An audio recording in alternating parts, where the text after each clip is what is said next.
You think African American funeral repasts in the 1960s were just somber gatherings with plain food? Think again. These tables held some of the most meaningful comfort dishes ever created, meals born from love, community, and sacred tradition. Here are 30 cheap dishes that honored the departed and nourished the grieving. Smothered pork chops arrived at nearly every funeral repast in heavy cast iron skillets, their rich onion gravy still bubbling from church kitchen stoves. Bone-in chops were seasoned with salt, pepper, and garlic powder before being dredged in flour and fried golden in lard. Sliced onions went into the drippings, cooked soft, then covered with broth to create gravy that simmered the meat tender. Church mothers knew this dish stretched far. 3 chops could feed a dozen mourners when spooned over rice. The aroma brought comfort to grieving families, filling fellowship halls with warmth words could not provide. Neighbors carried these skillets, still warm to bereaved households wrapped in towels. This dish cost pennies, yet delivered dignity when families needed it most. Ham hocks and lima beans simmered all morning in church kitchens, the smoky pork perfuming neighborhoods with comfort. These inexpensive cuts transformed dried beans into something approaching velvet when cooked low and slow. Women started the pot before sunrise, knowing the dish needed hours to develop depth. The hocks released gelatin and salt, seasoning the beans without expensive additions. Served in deep bowls with cornbread for sopping, this provided complete protein to mourners who might not eat again until nightfall. The cost was nearly nothing, a few pounds of dried beans and a single smoked hock, yet it fed multitudes. Families remembered who brought this dish, whose pot was always best, whose recipe had been passed through generations of loss and love. Neckbone stew represented the transformation of humble ingredients into something profoundly nourishing for grieving families. Butchers sold these bony cuts for almost nothing, yet patient simmering extracted rich marrow and tender meat that fell away at a fork's touch. Church ladies browned the bones first, building farm before adding onions, carrots, potatoes, and whatever root vegetables the season provided. Hours of gentle cooking turned tough connective tissue into silky richness. The broth alone could revive spirits dulled by exhaustion. Children and elders alike could eat this without difficulty, the meat so tender it required no effort. Widows received this knowing it would sustain them through days when cooking felt impossible. This was food made by hands that understood loss. Collard greens with fatback anchored every funeral repast table, their dark leaves swimming in potlikker that tasted like generations of tradition. Women gathered before dawn to wash these greens multiple times, removing every trace of grit before slicing them into ribbons. The fatback rendered first, its salt and smoke infusing the water. Collards simmered for hours until silky and deep, their slight bitterness balanced by pork richness. The potlikker was considered medicine. Elders sipped it from cups, believing it restored strength. A single bunch from someone's garden could feed 20 people, making this dish both practical and essential. Families served greens, knowing they connected mourners to ancestors who prepared them the same way through centuries of hardship. Candied yams brought sweetness to funeral tables, otherwise holding only savory comfort, their caramelized edges glistening under fellowship hall lights. Sweet potatoes were sliced thick, layered with brown sugar, butter, cinnamon, and nutmeg, then baked until syrup bubbled and edges caught golden. The aroma intoxicated, warm spices mixing with caramelized sugar.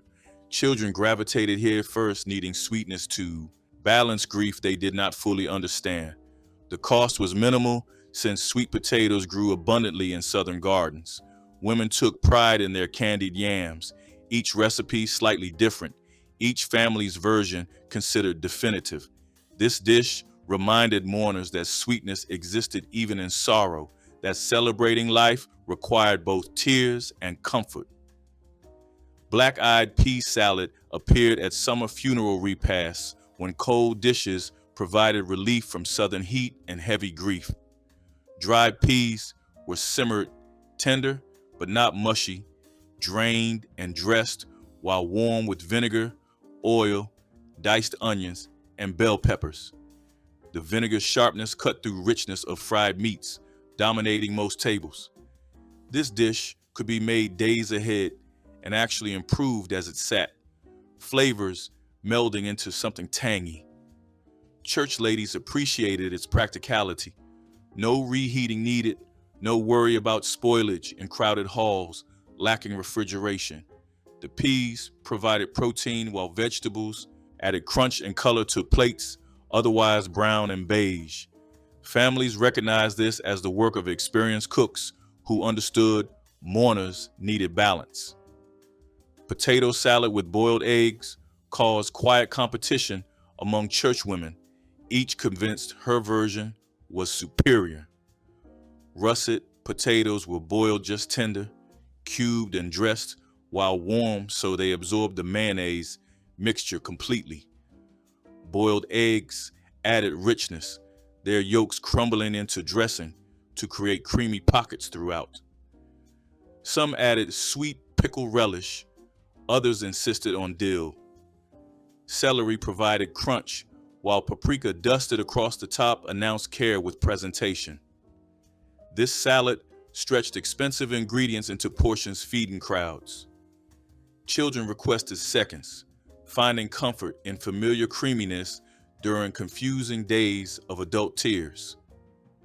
The woman who made the best potato salad earned reputation that extended far beyond church kitchen walls. Fried corn brought summer's abundance to funeral tables, kernels cut fresh from cobs and cooked in bacon drippings until slightly caramelized at edges. This dish required timing. Corn had to be at peak sweetness during the season's brief window. Women scraped cobs after cutting, extracting milky liquid that thickened the dish naturally into something creamy without dairy. Bacon fat provided smokiness that elevated simple corn into something memorable. Served alongside meats and greens, fried corn completed the trinity of Southern comfort mourners expected. The dish was cheap when corn was plentiful, using garden vegetables and saved drippings that cost nothing. Families remembered childhood summers through this taste, connecting grief with memories of abundance and gatherings past. Hot water cornbread arrived at funeral repasts in napkin-lined baskets, small golden ovals still warm from the frying pan. This bread required only cornmeal, boiling water, salt, and skill to shape batter with wet hands before sliding each cake into hot oil. The exterior crisped into a shell, while the interior remained dense and creamy, perfect for sopping up potlikker or gravy. Unlike baked cornbread, this version could be made quickly by women arriving at church kitchens with little time before mourners gathered. The cost was nearly nothing, yet it satisfied deeply. Children fought over crispiest pieces, while adults appreciated how this humble bread made every dish taste better. Hot water cornbread required no special ingredients, yet delivered pure comfort. Sweet potato pudding represented old-time dessert making, recipes existing before refined sugar became common. Roasted sweet potatoes were mashed smooth with eggs, molasses, spices, and just enough flour to bind everything into custard. Baked until the top cracked and edges pulled away, this pudding was dense, deeply spiced, and not overly sweet. Older mourners recognized it as dessert their grandmothers made, taste, connecting them to generations now departed. The dish cost almost nothing. Sweet potatoes from gardens, eggs from backyard hens, molasses bought in bulk, served warm with cream, sweet potato pudding, closed meals with comfort rather than extravagance. Women making this dish carried forward traditions stretching beyond memory, honoring the dead by feeding the living as ancestors had. Fried catfish appeared at funeral repasts near rivers where families caught their own fish and brought them to church kitchens. Fillers were soaked in buttermilk to remove muddy taste, then dredged in seasoned cornmeal and dropped into cast iron skillets filled with hot lard. The coating crisped into golden shells, while flesh inside stayed white and flaky. Church women worked assembly lines at the stove, frying batch after batch to feed crowds after burial. The cost was nearly free for families who fished. Only cornmeal and oil required purchasing. Served with hot sauce and lemon and wedges, catfish reminded mourners of summer fish fries and happier gatherings. This dish connected grief to celebration, the same food appearing at both funerals and reunions, marking life's circle. Oxtail stew brought richness to funeral tables that belied its humble origins, the bony tails transforming through hours of braising into fork-tender meat surrounded by silky gravy. Butchers sold oxtails cheaply, considering them scrap, but knowing cooks understood their value. The tails were browned first until caramelized, then simmered with onions, garlic, tomatoes, and thyme until the collagen melted into the sauce. Carrots and potatoes went in near the end, soaking up the beefy richness. This dish required time more than money, starting before dawn to be ready by afternoon services. The marrow enriched every spoonful, providing nourishment that felt almost medicinal to exhausted mourners. Served over rice, oxtail stew demonstrated how patient cooking transformed rejected cuts into something approaching luxury. Baked beans with salt pork simmered in low ovens throughout funeral mornings, molasses and pork fat creating sweetness that balanced savory plates. Navy beans were soaked overnight, then layered with chunks of salt pork, onions, mustard, and dark molasses before slow baking transformed them into something rich and smoky. The pork rendered throughout, each bean glistening with richness. This dish traveled well and improved after sitting, making it ideal for repasts where timing was uncertain. Church mothers made enormous batches, knowing beans stretched further than meat. The sweetness appealed to children who otherwise picked at unfamiliar foods. For mourning families, these beans represented community care. Someone had started cooking before sunrise to ensure this pot arrived warm.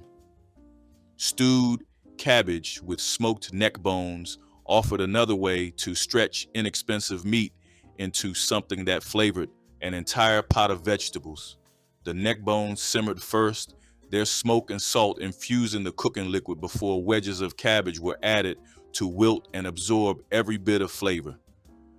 Unlike collards, cabbage cooked quickly, making it practical for women who arrived at church kitchens with limited time.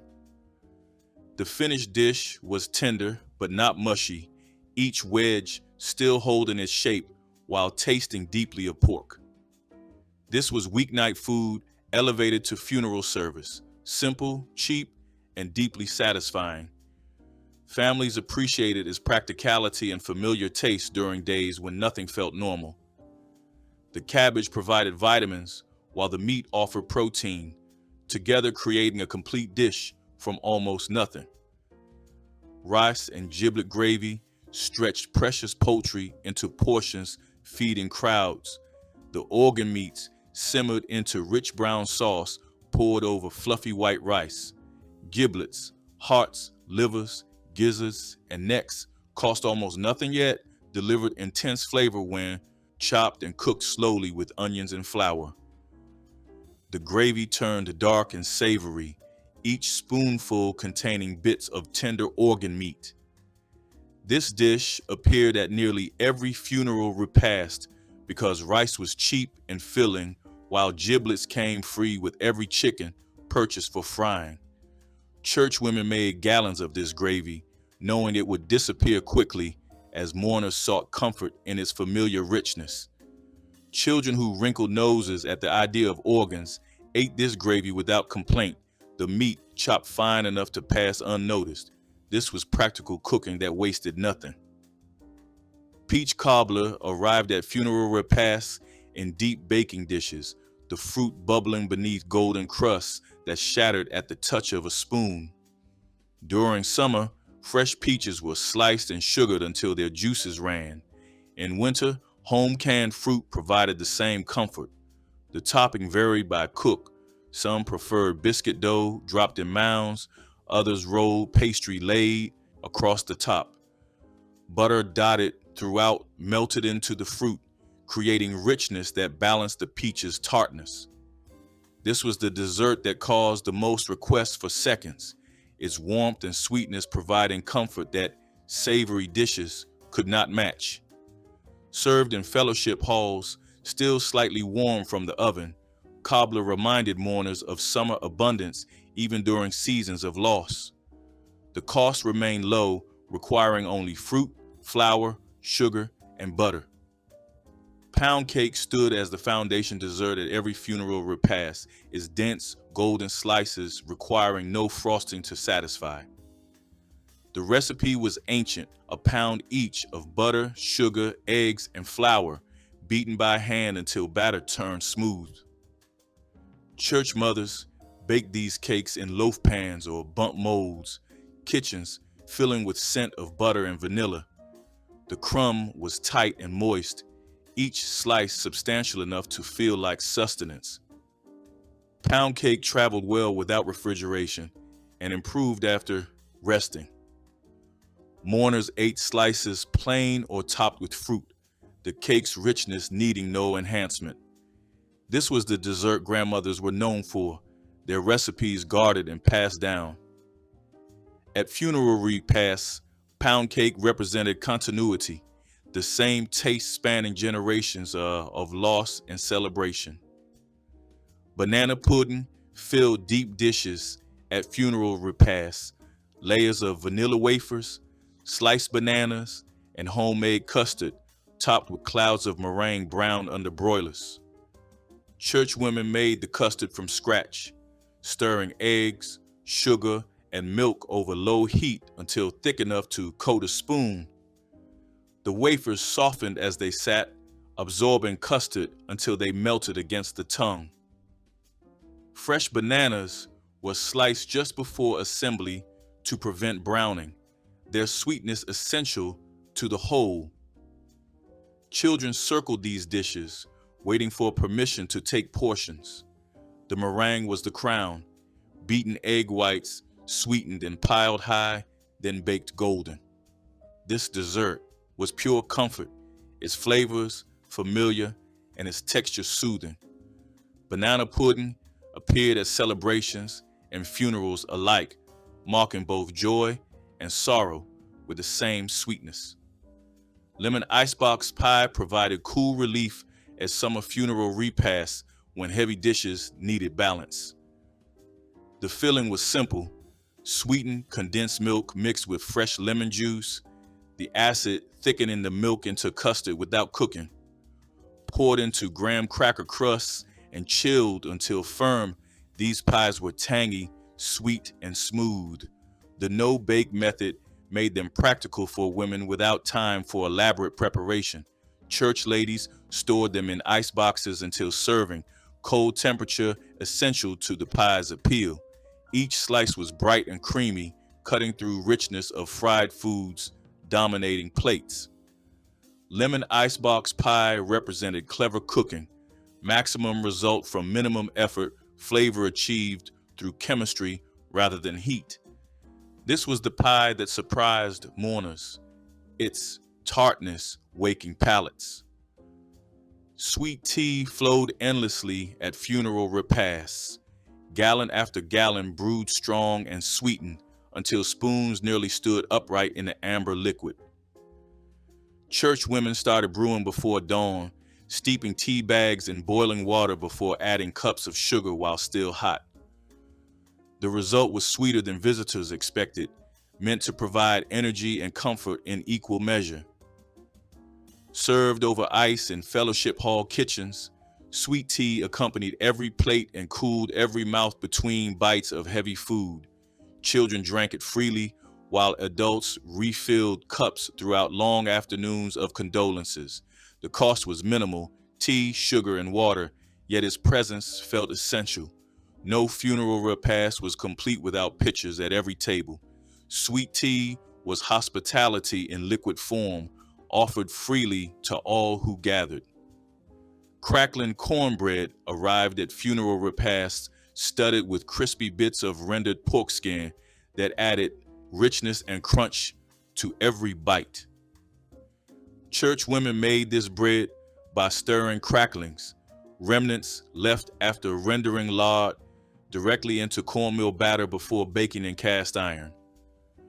The pork fat melted during baking while the skin stayed crisp, creating pockets of salty richness throughout. This bread was heartier than plain cornbread, substantial enough to serve as part of the meal. Families who raised hogs had cracklings in abundance, making this bread practically free. The smell of it baking announced that someone had taken extra care with their contribution. Crackling cornbread connected mourners to rural traditions where nothing from butchering was wasted. Macaroni salad filled bowls at funeral repasts throughout summer when cold dishes provided relief from heat and heavy grief. Elbow pasta was boiled tender, drained, and dressed while warm with mayonnaise, mustard, diced celery, onions, and sweet pickle relish. Some cooks added hard-boiled eggs for richness. Others kept it simple. The salad improved after sitting overnight, flavors melding into something creamy and tangy. Church ladies made enormous batches, knowing this dish would disappear quickly. Children especially loved its creaminess. The cost was minimal since pasta was cheap and mayonnaise stretched far.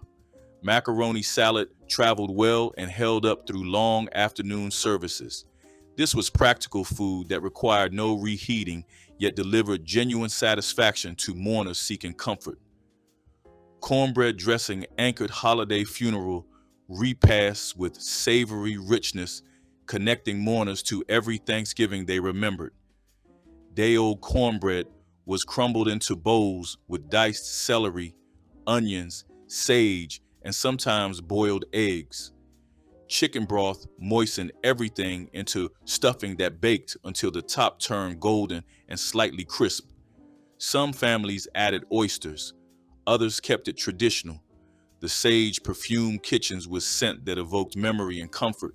This dressing was baked separately from birds, making it easier to prepare in quantity. Women took pride in their dressing, each recipe reflecting family tradition. For mourners burying loved ones in their holidays, this dish acknowledged both grief and the cycle of celebration that continued despite loss.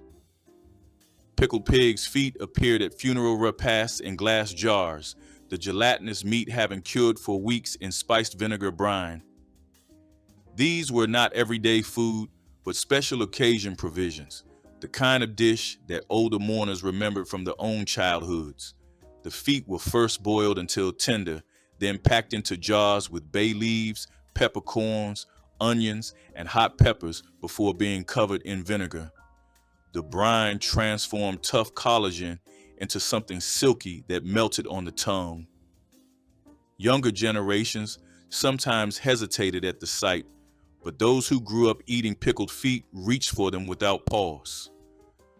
The dish cost almost nothing since butchers sold feet cheaply, served cold from the jar with crackers or bread.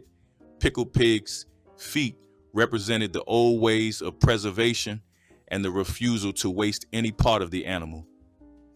Chicken and rice fed multitudes at funeral repasts, a single bird stretching across dozens of servings when combined with cheap grain and rich gravy. The chicken was first boiled whole until the meat fell from bones, then shredded and returned to the pot with rice that absorbed every bit of flavor from the broth. Onions, celery, and bay leaves added the depth, while black pepper provided warmth. The dish cooked together until the rice turned creamy and the chicken distributed evenly throughout. This was one-pot cooking at its most practical, easy to transport, simple to serve, and satisfying to eat. Church kitchens could prepare enormous batches in the hours before services ended. For families with little money to contribute, chicken and rice represented honest effort and genuine nourishment. The dish filled plates and bellies without pretense. Turnip greens with Potlikker offered a slightly more bitter alternative to collards. The sharp flavor mellowed through long simmering with smoked meat. Women washed the greens repeatedly to remove grit, then cooked them slowly with ham hocks until they turned silky and dark. The cooking liquid, Potlikker, was treasured as much as the greens themselves, rich with vitamins and smoky flavor. Elders sipped this broth from cups, believing it provided strength during difficult days. Turnip greens were cheaper than collards in some seasons and grew easily in home gardens. For mourning families, a pot of turnip greens represented care and tradition, the same dish their grandmothers served at significant gatherings. The bitter greens seemed appropriate for occasions marked by sorrow. Red velvet cake commanded attention at funeral repasts, its dramatic crimson layers covered in swoops of cream, cheese frosting. The color came from cocoa reacting with buttermilk and vinegar, though some cooks added red food coloring to deepen the hue. The cake was tender and moist with subtle chocolate flavor, but it was the frosting that made it memorable. Tangy cream cheese, beaten smooth with butter and sugar.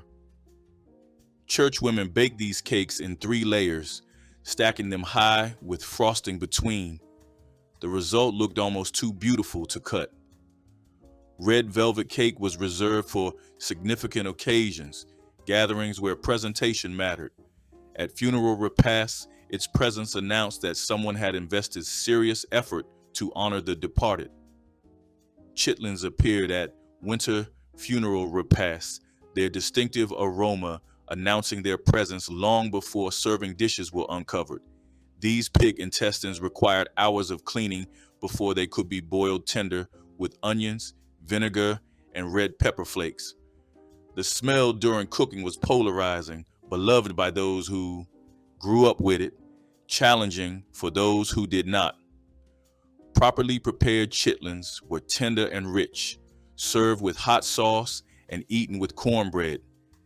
This dish connected mourners to enslaved ancestors who received the least desirable parts of butchered animals and transformed them into sustenance. Eating chitlins at funeral repasts was an act of cultural memory. Older mourners served themselves generous portions, while younger ones watched and learned that this food carried meaning beyond taste. Salmon croquettes stretched canned fish into crispy patties that fed crowds at funeral repasts when fresh protein was expensive. Canned salmon was mashed with eggs, cracker crumbs, onions, and black pepper, then shaped into small cakes and fried until golden on both sides. The exterior crisped while the interior stayed moist and flavorful. Church women made dozens of these croquettes, knowing they would disappear quickly from platters. The cost was minimal since canned salmon was affordable and shelf-stable. Served hot with lemon wedges or tartar sauce, salmon croquettes provided protein and satisfaction. This was practical cooking that transformed pantry staples into something almost elegant. Mourners ate them with forks or picked them up by hand, finding comfort in their familiar crunch. Red drink filled pitchers at every funeral repast, its bright crimson color signaling celebration even amid sorrow. The exact recipe varied. Some made it from Kool-Aid packets mixed with extra sugar. Others combined fruit punches or added pineapple juice. What mattered was the color and sweetness, both turned up high enough to provide instant energy and comfort. Children drank cup after cup, while adults appreciated how it cut through heavy food. The tradition connected to West African hibiscus drinks brought across the Atlantic generations before. Red drink cost almost nothing to make in enormous quantities. The color itself carried meaning, life, blood, sacrifice, all mingled in a single hue. At funeral repasts, red drink reminded mourners that joy and sorrow often shared the same table. Pickled pig's feet sat in large glass jars at black church Christmas dinners, their gelatinous texture and tangy flavor dividing congregations into devoted fans and firm avoiders. The feet were cleaned meticulously, boiled until tender, then packed into jars with hot vinegar brine seasoned with bay leaves, peppercorns, and red pepper flakes. Church mothers who mastered pickling were celebrated for transforming what others discarded into a delicacy that kept for months without refrigeration. The meat was eaten cold, pulled from the bone with fingers that got sticky from the natural gelatin. Children watched with fascination as elders savored these strange-looking treats, the vinegar's sharpness cutting through the rich, porky flavor. Pickled pig's feet represented the waste-nothing philosophy of Black Southern cooking. At Christmas dinners, the jars were placed alongside crackers and hot sauce, offering a taste of tradition for those who remembered when such preserved meats meant survival. Barbecue meatballs were the kind of dish that drew laughter before the first bite. Sticky, sweet, and warm, they traveled in covered pans from kitchens to church halls, ready to be passed around on toothpicks while the children hovered close. They were coated in a thick, tangy sauce made from ketchup, sugar, and love, bubbling on the stove until it clung to every inch of meat. Each bite was tender, smoky, and comforting, like a backyard memory folded into Sunday supper. At potlucks, they came out first, the unofficial welcome before the main course. The elders teased each other about who made them best, and the kids cleaned the tray long before the second round of prayers. It was food meant for sharing, for talking, for laughing, for feeding hearts as much as stomachs. The sauce left a shine on every plate and a sweetness on every smile. It was not about perfection. Some came out too soft, others too sticky. But about joy, pure and simple. They were made in the same pans that cooked Sunday dinners for generations, pans seasoned by years of care and community. When you saw those meatballs sitting on the table, you knew you were home, no matter whose church you were in.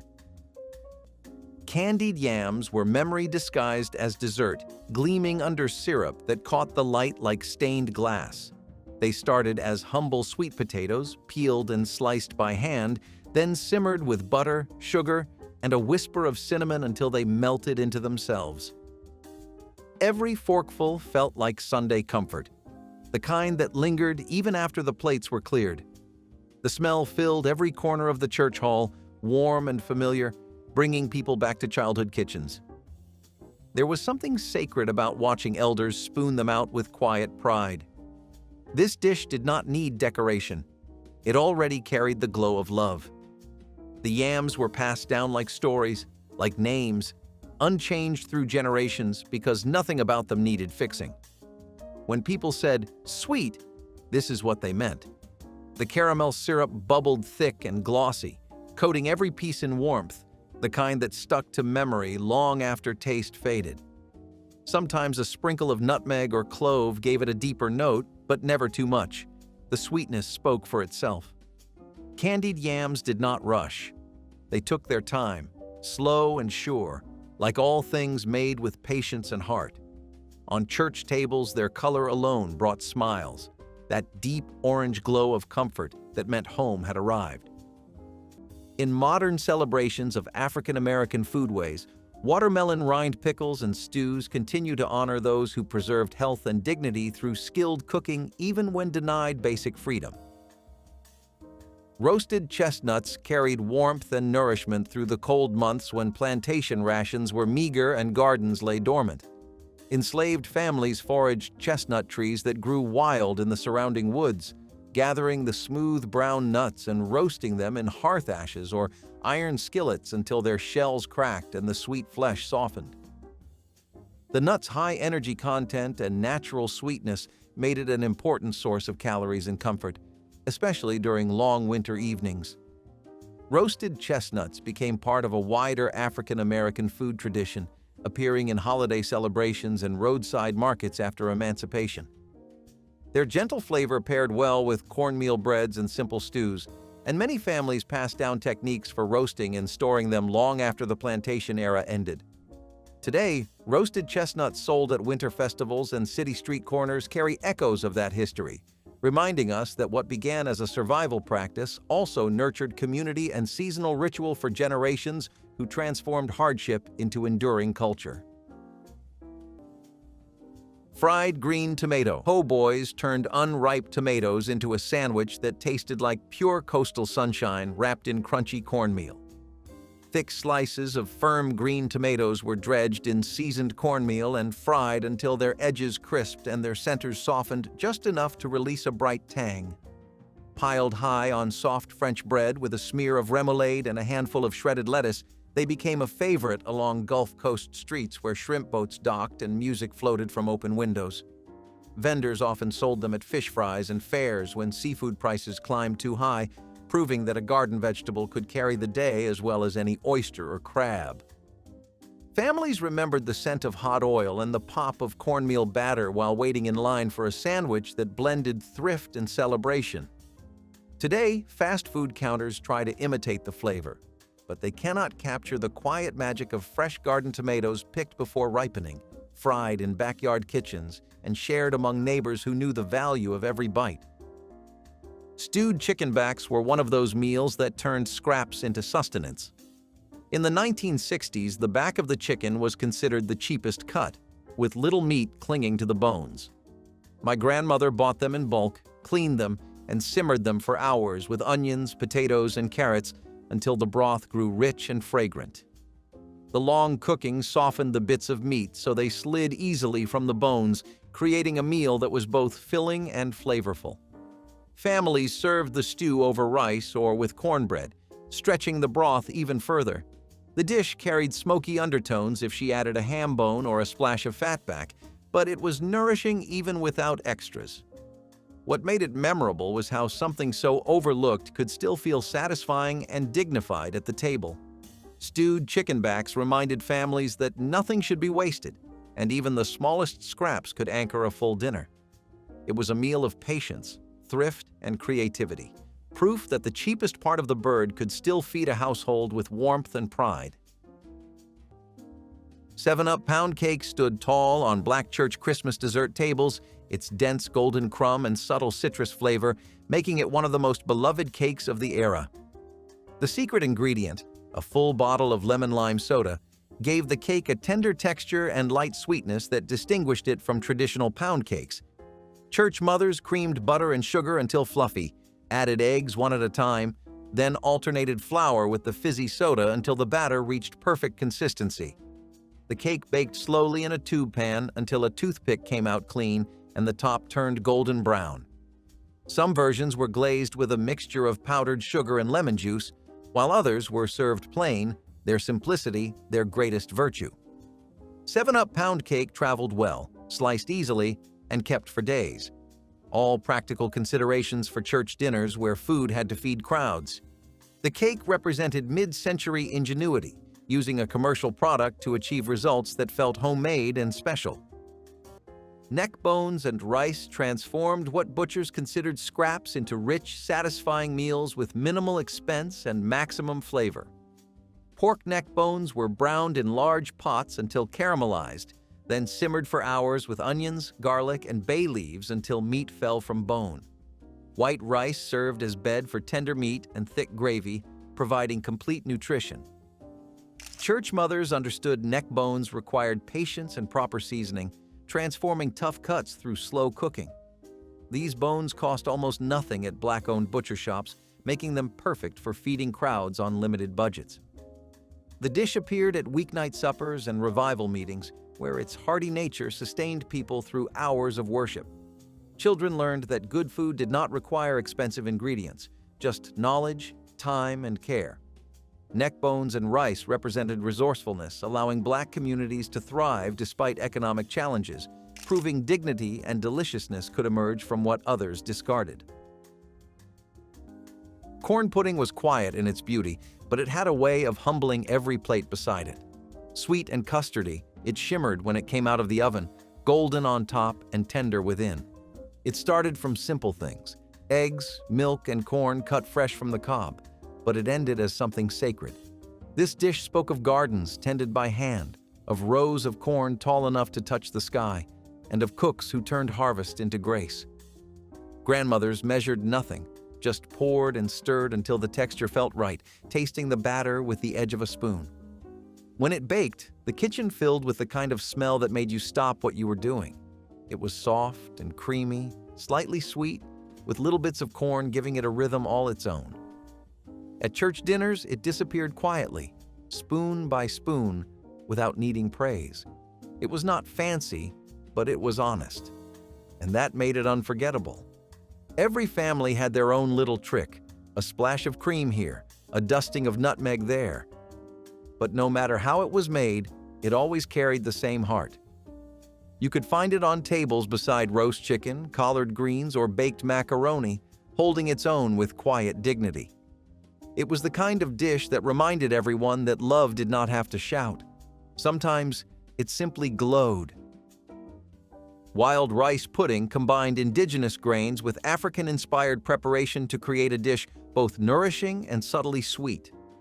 Wild rice grew naturally in shallow lakes and slow rivers, and enslaved families near these wetlands harvested the dark grains with paddles and baskets, drying them in the sun for year-round use. Cooked slowly in water until tender, the rice was stirred with a bit of sorghum syrup or honey if available, making a warm pudding that supplied protein and lasting energy. Its nutty flavor and satisfying texture turned a simple bowl into a special treat, especially when fresh fruit or spices could be added. This recipe carried forward after emancipation as African American cooks continued to value wild rice for festive meals and family gatherings. Modern chefs still celebrate its earthy richness, but the story behind wild rice pudding honors the blend of native and African foodways that sustained people through scarcity and created a dessert that is at once humble and deeply rooted in the shared history of America's wetlands and kitchens. Homemade cracklin bread filled kitchens with the savory perfume of pork fat and toasted cornmeal. Families saved every scrap of rendered pork skin, frying it until crisp and then folding the cracklings into cornbread batter rich with buttermilk and a touch of lard. Baked in a well-seasoned skillet, the bread emerged with a crisp crust and pockets of salty crunch that delighted children and elders alike.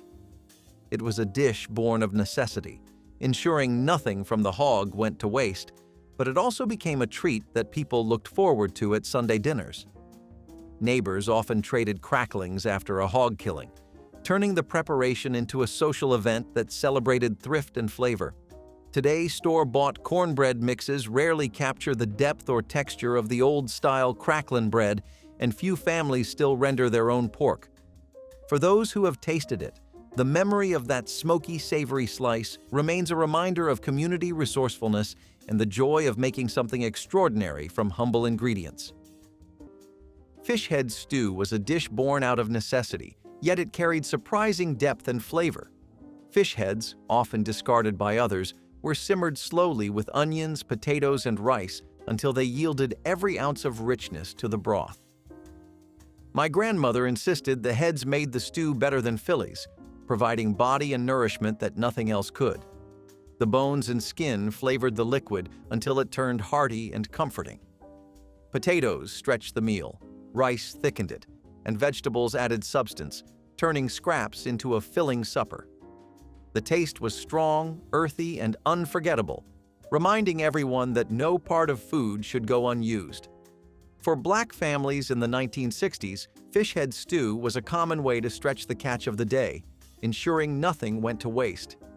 It became a lesson in thrift and gratitude, proof that survival demanded creativity. Fish head stew was both humble and mighty, sustaining families through lean times with flavor and tradition.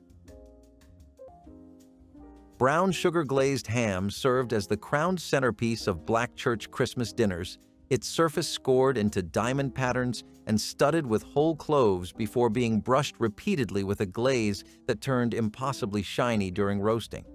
Church deacons often donated the hams, and the preparation was trusted only to women who had mastered the balance of sweet and savory that defined the perfect glaze. Brown sugar, mustard, pineapple juice, and sometimes a splash of Coca-Cola were combined into glazes that caramelized into sticky perfection as the ham slowly roasted. The meat was sliced thin at the serving table, each piece carrying traces of the sweet crust that had formed during hours of basting. Children gathered around, hoping for the crispy edges, while adults savored the smoky, salty meat that anchored the entire Christmas spread. The ham bone was never discarded. It went home with a church mother who would transform it into bean soup or collard green seasoning for New Year's Day. Which of these funeral repast dishes do you remember from your family's table? Drop your memories in the comments, hit like and subscribe for more forgotten traditions worth preserving.